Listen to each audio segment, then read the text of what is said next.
Bonjour, Didier Mulnet, Université Clermont-Auvergne, INSPE Clermont. Dans cette deuxième vidéo, nous allons faire la relation entre enseigner, former, éduquer. Nous allons évidemment commencer par enseigner. Enseigner à l'ancienne. On enseigne quelque chose. On enseigne des contenus.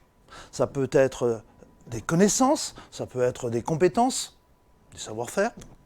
On enseigne quelque chose à une classe, un groupe, un amphi.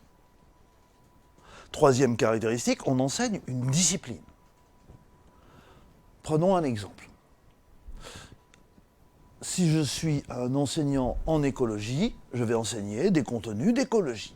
Mais enseigner, c'est partager et transmettre. On doit accepter dès l'instant où on enseigne que le discours que l'on produit soit transformé par les étudiants, transformé par des élèves si on est dans un système scolaire. On doit donc adapter notre discours pour qu'il puisse être approprié. C'était le problème de la médiatisation scientifique dans une précédente vidéo.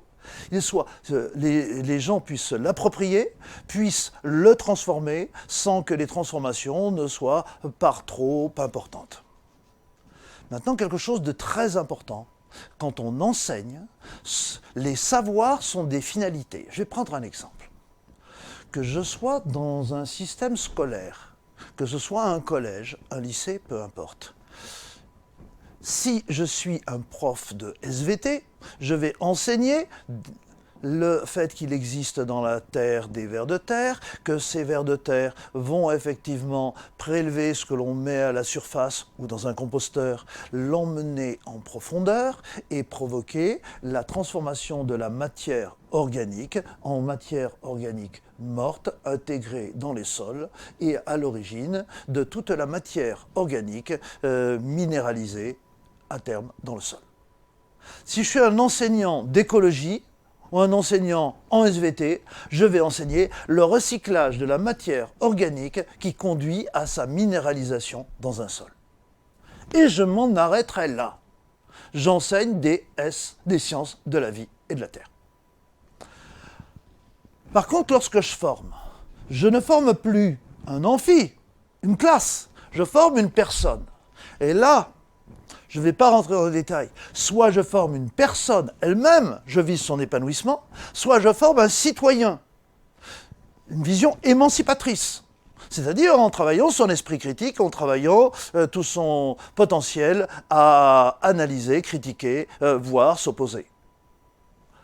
Dans ce cas, les savoirs ne sont plus des finalités, mais sont des moyens, je vais vous expliquer ça. Si je reprends ce que j'ai dit tout à l'heure sur les vers de terre. J'ai expliqué en tant que prof de sciences de la vie et de la terre le recyclage de la matière organique et la décomposition de la matière organique en matière minérale par le travail des vers de terre, de toute la faune du sol et de tous les champignons et bactéries du sol. Si je prends un deuxième concept, je peux montrer que les végétaux poussent dans un sol, mais par le passé, on enseignait un certain nombre de faits douteux, à savoir que les plantes ont besoin d'engrais pour pousser. Et on faisait des expériences où on mettait plus ou moins d'engrais pour les faire pousser, et on prouvait par cela même que les plantes avaient besoin d'engrais. En fait, c'est même, non seulement c'est douteux, mais c'est même faux sur le plan. Les plantes ont des besoins en éléments minéraux que les engrais pourraient apporter, mais en fait, si on fait bien le lien avec ce qui est au-dessus, les besoins nutritifs des plantes peuvent être parfaitement apportés par les éléments minéraux issus de la décomposition et pas forcément des engrais. On peut, lorsque l'on enseigne, faire un enseignement douteux. Par contre, si j'ai enseigné le recyclage, si j'ai enseigné les besoins nutritifs des plantes avec des éléments minéraux nécessaires. Là, je vais me servir de ces deux concepts pour former. Former des gens sur quoi? Sur le fait qu'il existe d'autres formes d'agriculture autre forme d'agriculture que celle induite par l'utilisation des engrais. Donc il n'y a pas que de l'agriculture intensive, on a aussi de l'agroécologie, de la permaculture, de l'hydroponie et tout un tas d'autres modes de production agricole. On est bien d'accord sur la différence entre là, je suis véritablement dans la question de l'enseignement, et là, je suis en train de passer en formation. Pour former à cela, effectivement, il faudra que j'amène un certain nombre de compétences, notamment l'esprit critique, mais j'y reviens. Si maintenant, je me pose la question de l'éducation, nous venons de voir ce qu'est la formation, nous venons de voir ce qu'est l'enseignement. L'éducation, c'est quoi? Comme pour la formation, on éduque une personne ou un citoyen. Voilà un premier point commun. Deuxième point commun, les savoirs ne sont pas des moyens, mais des finalités pour. Alors vous allez me dire, c'est bien gentil, mais alors c'est quoi les finalités de l'éducation? Les finalités de l'éducation, c'est fondamentalement le vivre ensemble. On est sur du long terme. On essaie de donc éduquer, tout simple, pas d'éducation à éduquer, c'est former les gens à un certain nombre de valeurs, celles du vivre ensemble. Alors bien sûr, ça peut se décomposer en valeurs liberté, égalité, fraternité ou quelques autres valeurs de ce style. Mais éduquer, c'est près de la question des valeurs. Mais ça nécessite de maîtriser certaines compétences citoyennes, donc de se former à ces compétences. Et là, effectivement, vous voyez bien que tout cela va se tenir. Si maintenant je reviens entre sensibiliser et éduquer, ce que l'on avait vu dans la première vidéo. Si je sensibilise, j'aimerais bien changer les comportements, mais pragmatiquement, dans le meilleur des cas, je ne change guère que des attitudes.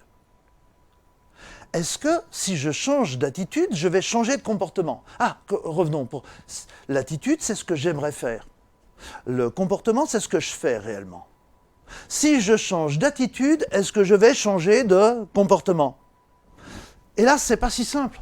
Prenons l'exemple du confinement et du coronavirus.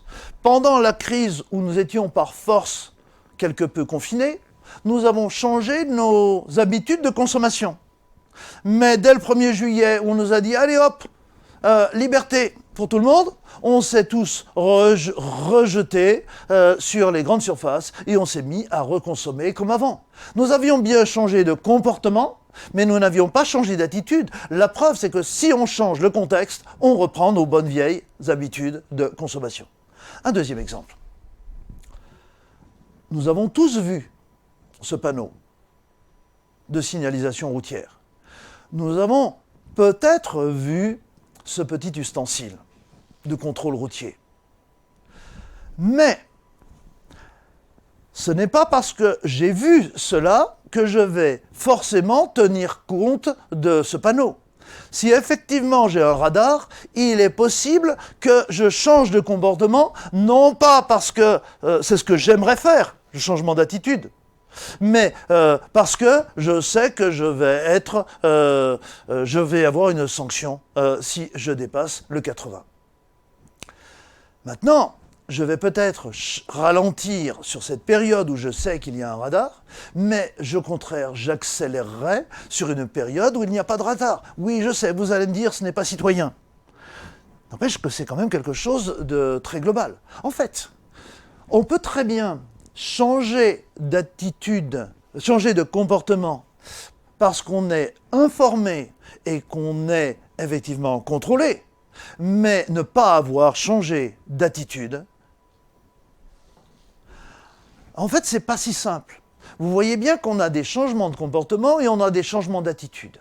Et effectivement, quand on sensibilise, on provoque des changements d'attitude, mais vous voyez bien que le changement d'attitude, même si je suis persuadé qu'il est dangereux de rouler à 100 à l'heure à tel endroit, ça ne va pas forcément se matérialiser par un changement de comportement. Et en fait, pour changer, pour qu'il y ait un changement, il va falloir qu'il y ait action, qu'il y ait engagement, ou je n'ai pas mis sur ce schéma, qu'il y ait répression. Et vous voyez bien là qu'il y a un hiatus entre sensibiliser et éduquer. Nous reviendrons d'ailleurs là-dessus dans la prochaine diapositive. Alors, c'est quoi sensibiliser, enseigner, former? Quand on enseigne des contenus disciplinaires. On va parfois être en train d'informer, parfois de sensibiliser. Dans le travail d'un enseignant en cours, qu'il soit de la petite école jusqu'à l'université, c'est fondamentalement un travail d'enseignement disciplinaire, d'information, de sensibilisation.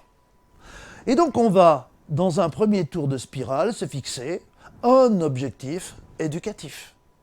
Pour atteindre cet objectif éducatif, je vais simplement prendre un objectif éducatif, je vais prendre des gamins de cycle 1, les maternelles. Quand on prend des gamins à la maternelle, on se fixe simplement comme objectif éducatif qu'ils soient moins centrés sur eux-mêmes, qu'ils soient moins égoïstes, qu'ils prennent en compte les autres, qu'ils acceptent de partager, de s'écouter. C'est fondamentalement de l'éducation à un certain nombre de formes de respect, d'écoute, des compétences citoyennes. Mais ça va devoir se travailler et on va effectivement devoir former. Alors en fait, c'est pas l'un ou l'autre, on est bien d'accord. C'est pas choisir entre l'un ou l'autre. C'est une spirale dans laquelle on va alimenter cette spirale éducative tout au long de la vie d'un scolaire jusqu'à son parcours étudiant.